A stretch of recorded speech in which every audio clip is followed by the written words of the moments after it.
How is STEM used in the military? Hi, my name is David Conley, and I work for the Huntington District of the U.S. Army Corps of Engineers in Huntington, West Virginia. I am the Deputy Chief of Design Branch. According to the website dodstem.us, the Department of Defense is the largest employer of scientists and engineers in the nation. They perform work that directly supports our soldiers, sailors, airmen, and Marines. On this website, they also list many of the STEM career fields that they're looking for, and also for scholarship opportunities. So please go check out this website for more information about the military as a whole. Now, I can address how the Huntington District of the U.S. Army Corps of Engineers uses STEM. We are part of the Army, but we are almost all civilians. Our mission can be thought of as a federal water resource agency that happens to be run by the U.S. Army. One of our primary mission is called flood damage reduction, and in West Virginia, flooding is a very big issue. One of the ways we prevent or minimize the damage caused by flooding is by building and maintaining large dams. These dams are built to capture the floodwaters and hold them, and then we release the water after the rivers have started to go back down. And some examples of these are Bluestone, Summersville, and there are many other large dams throughout the state. If we cannot prevent the flooding by capturing the storm water in one of these structures, then we can build flood walls or levees around communities to protect them from the rising rivers. And examples of this is in Huntington, Parkersburg, Matewan, Williamson. A second primary mission for the Corps of Engineers is to facilitate the movement of river traffic by building and maintaining locks and dams along the major rivers, like the Kanawha, Ohio, and Monongahela rivers.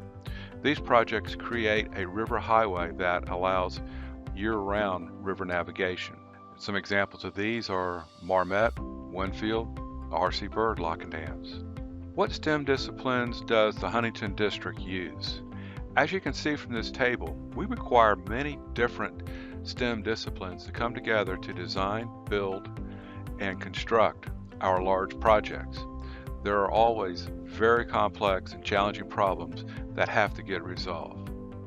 Typically, these teams include the following STEM disciplines as shown on the table. As you can see, there are a wide variety of engineering and scientific disciplines, and it also includes their technicians that are needed to support the engineers and scientists to be able to design these projects. Each bring their specialty to the mix, and we need all of the disciplines in order to make a successful project. So how does a high school student prepare themselves to enter one of these STEM fields? Well, you've heard it before. Take all the math and science classes you can. Take all the advanced college prep classes you can. And for those going to college, I want to stress that it's a lot easier to learn these harder classes in high school than it is in the fast-paced college environment. It will also make your freshman year a little bit easier because you will already know many of the concepts and principles that you will be learning in college. That is why I and everybody else is stressing to you to take these classes now in high school. Do you have to go to college? No, but it will limit your ability to get into certain STEM fields and will limit your future job opportunities. A certificate from a VOTEC school or a 2-year associate degree in fields like drafting, computer programming, or electronics are helpful. I've been an engineer for almost 40 years, and I'm still having a blast in these fields. It's a very fun job to go in and solve problems. So it's a very rewarding career. I hope this helps and answers the question. I want to thank you for listening, and good luck in whatever you decide to do.